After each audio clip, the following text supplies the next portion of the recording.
Hi friends, welcome to Leena talks. ఈరోజు paneer curry చేసుకుందామండి. దానికి కావాల్సిన ఉల్లిపాయలు, పచ్చిమిరపకాయలు, టమాటాలు, తర్వాత బాండి తీసుకుని దానిలో పన్నీర్ వేసి ఇట్లా వేపుకొని పెట్టుకోవాలండి. వేపుకొని తీసి పక్కన పెట్టుకోవాలి. కొంచెం దోర కలర్ వచ్చేలాగా అన్ని వైపులు కాలేటట్టుగా.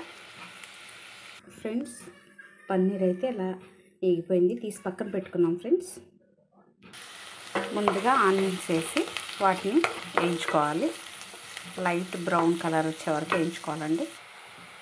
ఇవి వేగేటప్పుడు కొంచెం సాల్ట్ వేసుకుంటున్నాను. ఫ్రెండ్స్, ఉల్లిపాయలు కొంచెం వేగిన తర్వాత పచ్చిమిర్చి కూడా వేసేసుకున్నానండి. ఫ్రెండ్స్, కొంచెం అల్లం వెల్లుల్లి పేస్ట్.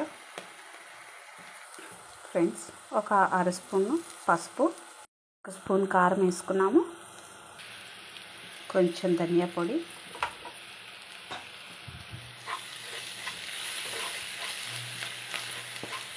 ఇవి వేగిపోయినాయి పర్ఫెక్ట్గా.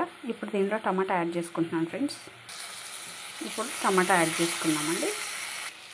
ఫ్రెండ్స్, ఇప్పుడు ఈ పన్నీర్ కూడా యాడ్ చేసేసాం. ఫ్రెండ్స్,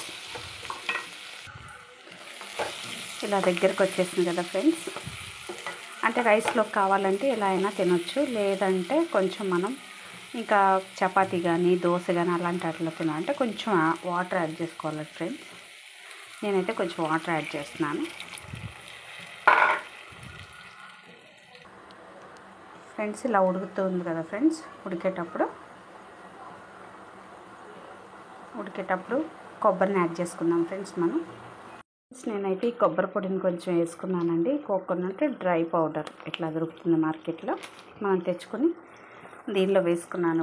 అప్పుడు కొంచెం కారం ఎక్కువైనా కానీ లేకపోతే టేస్ట్గా రావడం కోసం కానీ అన్నిటికీ సరిపోతుంది. ఫ్రెండ్స్, అది కూడా యాడ్ చేశాను. ఫ్రెండ్స్, చూసారు కదా, లాస్ట్లో కరివేపాకు వేసుకుని ఆయిల్ బయటకు వస్తుంది. చూసారు కదా ఫ్రెండ్స్, ఆయిల్ వస్తే బయటికి ఇంకా పర్ఫెక్ట్గా అయిపోయినట్టే. ఫ్రెండ్స్, చూసారు కదా పన్నీర్ కర్రీ ఎంత ఈజీగా అయిపోతుందో. ఫ్రెండ్స్,